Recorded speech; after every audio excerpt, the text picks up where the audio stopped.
2009 সালের পর থেকে ভারতের সাথে যে সকল চুক্তি সম্পাদন করা হয়েছে সেগুলোর প্রতিটি ধারা উপধারা জনসম্মুখে প্রকাশ করতে হবে, ট্রান্সপারেন্সি দেখাতে হবে, জনগণকে জানতে হবে ভারতের সাথে কি কি চুক্তি হয়েছে আমার।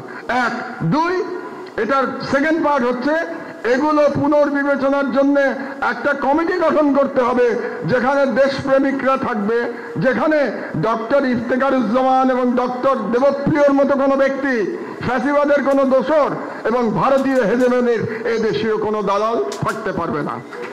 5 নম্বর দাবি, বঙ্গবন্ধু অ্যাভিনিউকে আমাদের পাশে শহীদ আবরার অ্যাভিনিউ নামকরণ করতে হবে। কারণ আপনাদের বুঝতে হবে এই ছাত্র জনতার বিপ্লব শুরু হয়েছে শহীদ আবরারের শাহাদাতের মধ্য দিয়ে। এই ছাত্র জনতার ইন্ডিয়ান হেজেমনি বিরোধী বিপ্লব শুরু হয়েছে। এই বিপ্লবের জন্য তার নাম বঙ্গবন্ধু অ্যাভিনিউ থাকতে পারবে না এখানে, এটা শহীদ আবরার অ্যাভিনিউ করতে হবে। আর শেখ মুজিবুর রহমানকে মনে রাখতে হবে আপনাদেরকে, আপনারা যারা শেখ মুজিবুর রহমান সম্পর্কে এক ধরনের সফটনেস আপনাদের মধ্যে আছে, আপনাদের মনে রাখতে হবে শেখ মুজিবুর রহমান স্বাধীন বাংলাদেশের প্রথম স্বৈরাচারী নেতা এবং শেখ মুজিবুর রহমান ফ্যাসিস্ট শেখ হাসিনার ফ্যাসিবাদের আইকন।